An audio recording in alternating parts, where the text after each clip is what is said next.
Hello, my name is Leo Saguiguit, and I'm the saxophone professor at the University of Missouri School of Music. In this video, I'm going to perform this year's etudes for the Missouri All-State Band auditions for saxophone. At the end of each excerpt, I'll give you some helpful hints to help you in your practice sessions. We'll be focusing on the two main etudes in this video, but if you would like to hear audio recordings of the Universal Prescott excerpts, you can download them in the link in the description below.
The etude on page 8 is the lyrical one. So the priority here is really on your expression and in the phrasing, and also, of course, the beauty of your tone.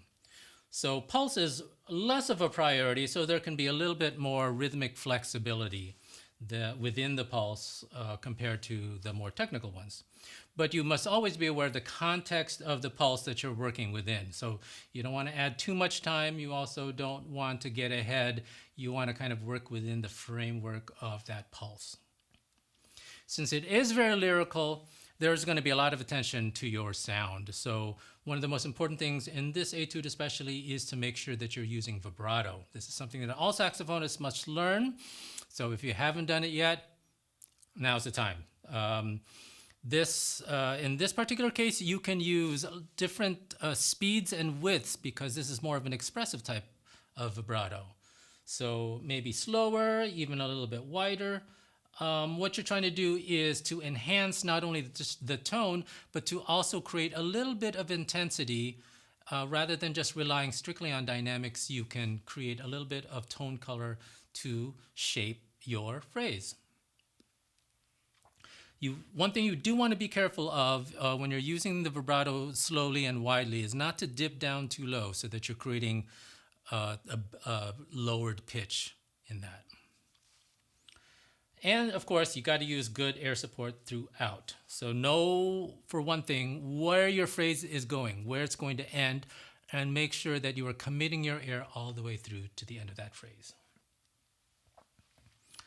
Now, the tempo here is andante, which means literally walking. So be careful not to go too fast or too slow on this.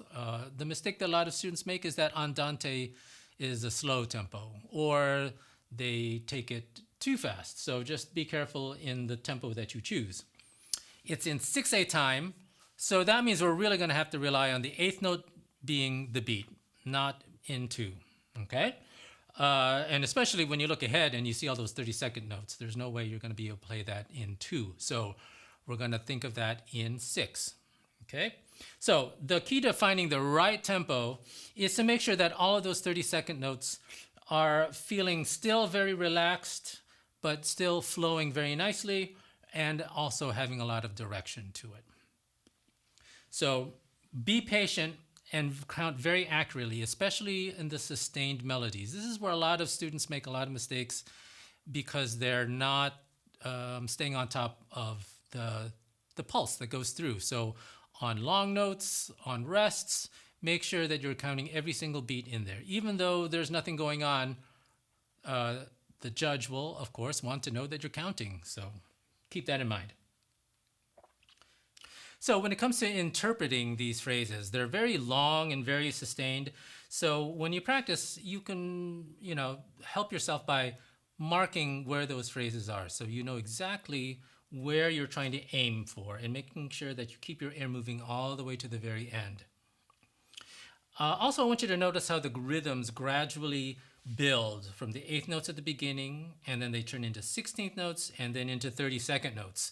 So this creates this gradual intensity, and you'll want to bring that out in the way you also pace your dynamics. So taking advantage of this build-up by bringing that out, intensifying your articulations, intensifying your sound, maybe get that vibrato moving a little bit faster. Those are things that you can do to enhance that part of the music. Now in line 6, you'll see the term leggero, and that means lightly. So the style changes a little bit, and this really implies a bit of a lift, maybe even a little bit of playfulness. So make sure that you don't be too aggressive through here because the mood kind of shifts suddenly here. And this should really contrast the more serious and sustained melodies that you will hear in the beginning of it. Now, there are some dramatic moments here, so please take advantage of that. Bring them out, take those dynamics out to those dramatic levels, and also bring out those softs. Coming in and out of these dynamics is really where you're going to make a lot of musical impact. Now, when we see the dynamics, don't be afraid to also, use a little bit. I'm going to restart that section. All right. Dynamics are very important here, and luckily we've got a lot of these nuances already printed into the music in case you're not quite sure how to shape things. But there are going to be some long stretches where you have a single dynamic, but that doesn't mean that you can kind of enhance it a little bit, start some places a little bit softer and then build up again. You'll probably hear me do a little bit of that in the example. I like to kind of vary the dynamics a little bit to make it a little bit more interesting. And so I want you to experiment with that. Of course, my interpretation is not the only way to do it. I'm sure you'll find other ways that you may want to do it. So have fun with it and keep and give yourself some options when you practice. Now, also careful with the accents in your articulations.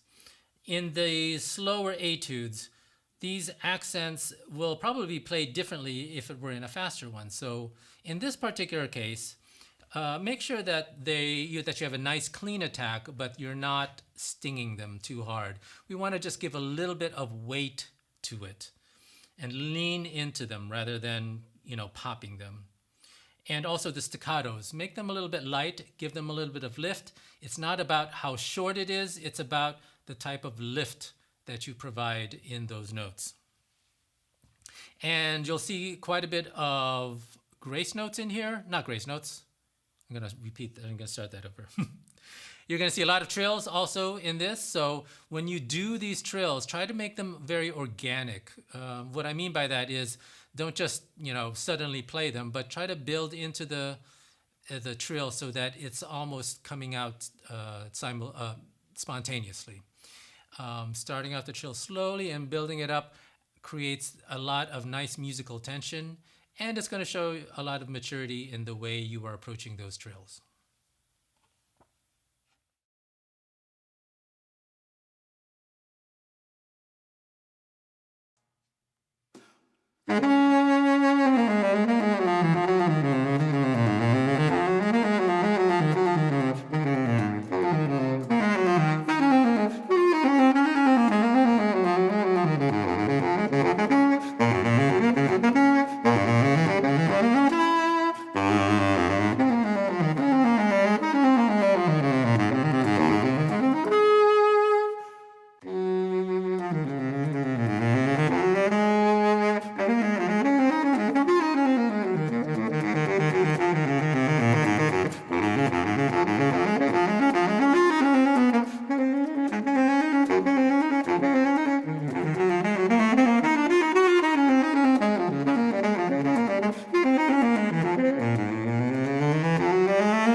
The etude on page 15 is the technical one. So this means that the emphasis is on the pulse and on the clarity of the notes, and the evenness of your fingers and rhythmic flow is going to be extremely important.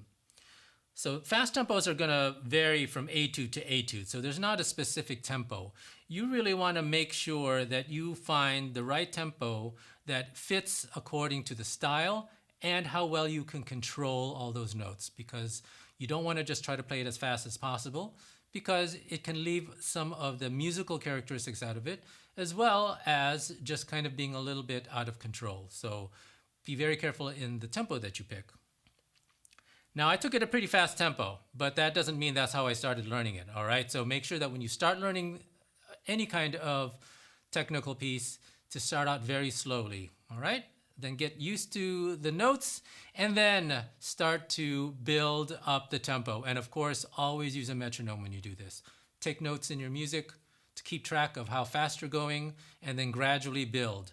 Now, as you are building up, you will also be learning a lot more about the music as you go along. So you want to incorporate all the other nuances, articulations, dynamics. Don't wait until you get towards the end to start adding these, because then you're basically having to train your fingers and your brain again to coordinate all those things. So try to add those as soon as you feel like you're pretty comfortable with the fingers.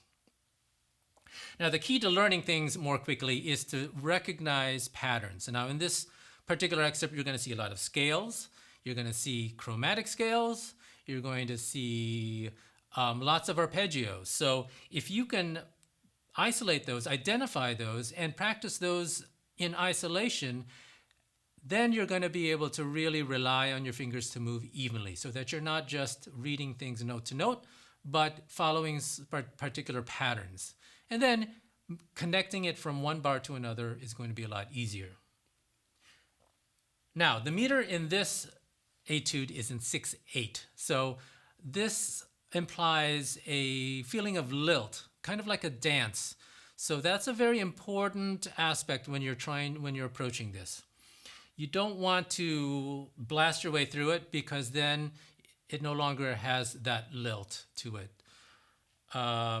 And the articulations are going to make a huge difference, and that's why it's important that you apply those articulations accurately when you're playing them slowly, so that you are ingraining that into your muscle memory. These articulations bring out that lilt. Notice that a lot of the tonguing is happening right off the downbeat. And so that's what's going to kind of lift you up, all right? So the tonguing there is going to give that bit of character. So that's why articulation is always important. And then, of course, when you are articulating, use a very crisp tongue. When you have lots of fast notes, it's very important that you try to get your articulations nice and clean. Now, you don't want to tongue too hard either, because sometimes we get that slap tongue, and we definitely want to avoid that. So don't tongue hard, just tongue cleanly and crisply. As with the larger instruments, breathing can be an issue. So don't be afraid to take breaths when you need to. As you can see, I've had to take breaths in maybe not the most ideal places. So it's really important that you kind of figure out where you would ideally like to take a breath, and then maybe mark in places in case you need an extra one. So there are a couple ways we can approach how we're going to take this breath. Of course, the obvious ones in this particular excerpt is to do it after the long notes, and that will make it sound much more logical, much more musical. But there will be times that you're going to have to take a breath in the middle of all of that. And there are a couple ways that we can think about it. So one way is that we can drop a note so that we can keep that pulse going. But sometimes those notes are really important, or I feel like it's nice to hear all of those notes. So sometimes I will grab a breath and just momentarily take us out of time a little bit and still try to make it as musical as possible. So I will kind of insert these deliberate breaths and make it seem like they're deliberate for one thing, and that will hopefully add a more musical element to it. So experiment with that.